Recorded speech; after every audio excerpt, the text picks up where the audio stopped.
3 weeks ago, they had only mentioned it. One little attack on a little old lady wasn't even worth 10 seconds on the national news. The only reason it even made it was the odd cannibalistic aspect of the attack. It wasn't just one attack, though. By the week's end, it was 19. By the next day, it was 34. Each day was like this. The numbers grew exponentially. Then they stopped. No reports on any deaths, only specialists trying to brush away any worries the public had.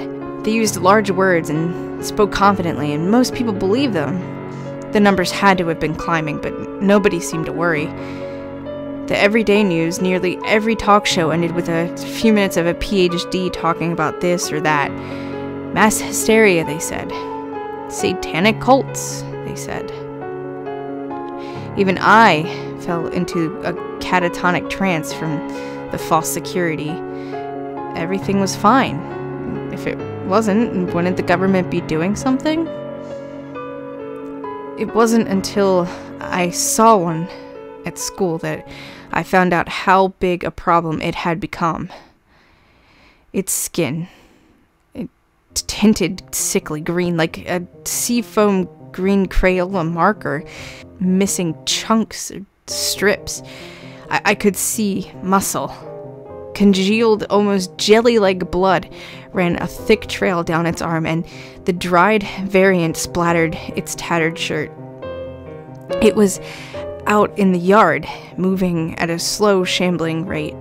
Several of my classmates had recoiled, others making interested comments, and a select handful of brave students even raced to the window.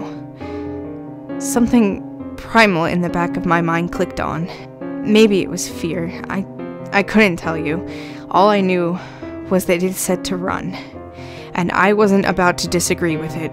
I was halfway down the main hallway before Miss Falloon could even begin to yell at me to come back. She had enough on her plate with the kids who were now opening the window and calling out to that mass of gore and pus. The sun was bright and pleasant when I burst through the door and out into the parking lot. Finally, I was trying to think and realized how stupid I was for doing this. I ran simply because some strange, vague hunch had told me. I waited there, panting lightly. I'd catch my breath and head back in. I was in for detention anyway. I might as well soak up a little sun. That was before a scream rang out. Several more following it. I waited, paralyzed, for what seemed like an eternity. The fire alarm screeched its warning, and I could hear the dull roar of 474 pairs of feet clamoring to get out, just as they were taught. Before the sea of people flooded the halls, I saw one of my classmates. Bright red splashes covered their clothes.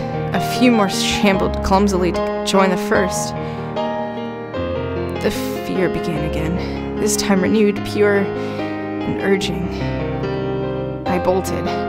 I didn't live too far from school, but the further I went, the more of those things I found. They were slow, thankfully, and stupid. Avoiding them didn't prove too difficult. The sights they brought. That's another story. Blood everywhere. Bits of flesh and clothes, people screaming silently with huge gaping holes in their throats. They look at me with pleading eyes as those things feast on them. Quietly, I whispered a prayer for them. God, help them. I rounded a corner, my feet hitting the sidewalk hard. My legs ached and my lungs held that start of pain.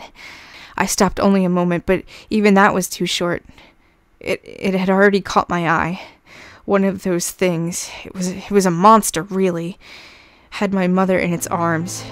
She watched me with wide eyes. They were scared like a deer's. She tried to cry out to me.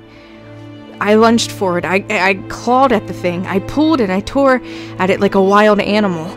I don't remember when it sunk its teeth into me, but I know it did. The pain was white hot and it spread like fire up my arm and throughout my body. I collapsed. The creature bit more at me, teeth ripping away at my side, my legs. The fire rippled with each bite. My eyes screwed shut and I was screaming, but I can't remember hearing anything but the blood thumping in my ears. The bites became more infrequent and the hand with the first bite turned cold and numb. My mother, bloody and crying, dragged herself close to me and touched her hand to my face. I couldn't feel it.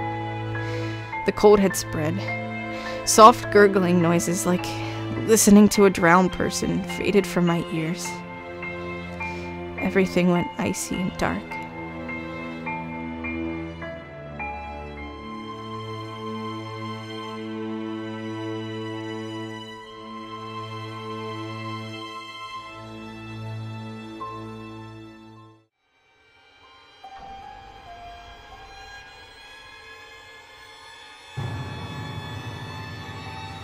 It's a wonder how much you retain once you become one of those monsters.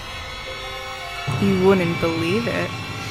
And you relive it every second, every day. It's a long, long road from humanity. I should know. My belly's filled with it.